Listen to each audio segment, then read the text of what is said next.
What's up, everyone? I'm Mr. John, and today we'll be doing a quick street interview about the historical development of science and technology. So we will interview some people about inventions from ancient, middle, and modern ages, and how these inventions still affects our lives today. So let's go! So guys, nakakita nata sa atong first interview is duholan nato si Sir. So Sir, excuse me, Sir. Uy, yan naman, nagkatawang na kunin mo. Pwede ba ka na ako ma-interview, Sir? Oo, kayo. What's your name, Sir? So, my name is Sergeant Mendica. Sir, pwede ka can you give some ancient nga mga invention, Sir, nga nakatabang dyan siya sa past o labi na karon sa modern ages, Sir? Ang ancient invention na na-discover or na-invent taon na Yes, Sir. is ang papel. Okay, Sir, papel. Gano'ng makaingon maka nga importante ni siya nga discovery, Sir, ang paper? So, importante kayo ang papel nga invention sa una o sa pagkaron tungod kay paagi sa papel is dili nato ma-record or dili nila na-record ang mga kanang discoveries nila or ang ilang mga studies nga tungkol karon is atong na pahimuslan. Okay, Sir. So, thank you, Sir. So, ang ingon ni Sir, kay kanang through paper down na record tong mga kanang discovery o mga research sa unang nga mga times sa mga ancient. So, gusto lang po kumuad nga through paper na mas mapadali na nato ang atong education karon.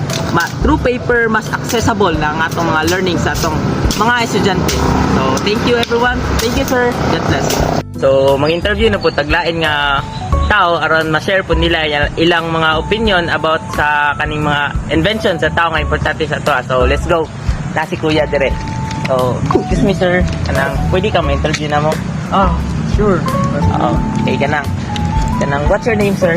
I am Gian Robert Escalona and I am 80 years old. Okay, Sir, thank you. So kanang can you give your opinion, Sir, about kanang sa atong mga inventions today o unsay mga importante nato nga dita makahuna-huna nga mawala sila sa atong daily lives karon, Sir, nga mga invention sa tao? Siguro for me is mobile transportation kay like if gani kana bitaw layo ka then you want to get to somewhere fast and like less the time effort nga mo biyahe then mas nindot ba nga naa sila karon kumpara sa sauna nga magbaktas lang magbike karon na mga transportation nga kana bitaw paspas kaayo and less the time effort bitaw.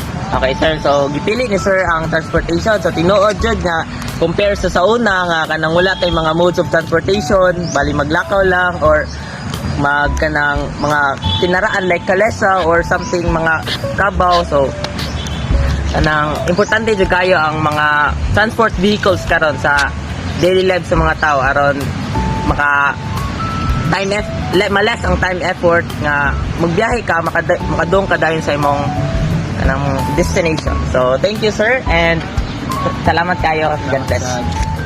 So na si ate atong interviewon. Pwede ba ka na mo ma-interview for our school project? Okay lang. Sige, so unsa may imong name? My name is Lisa Malimban.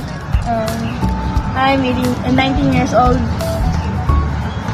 Sige, so kanang pwede may mangutana og unsa imong opinion nga kanang ug unsa kanang maguna kanang muhatag kag kanang usa ka invention sa or mga discovery nga dili ta maka hunahuna bitaw nga mawala like kanang importante kay sa ato karon especially karon. Internet. Sige, internet. So nganong internet man nis? Importante yung siya, example, magtawag kasi mong mama or nasa laing lugar mong mama tapos need ni mong money, manawag ka, dili mo ta makatawag wala internet. So communication. So tungod sa internet maka-communicate ta og daing mga tao bisag layo pa or makakuha tag mga information gikan sa mga social media gamit ang internet. So thank you kayo, Miss, kanang salamat. So, that's the end of our street interview today. So, we hope that you've learned something about how science and technology from the past continue to shape our daily lives today. So, thank you. God bless. Bye-bye.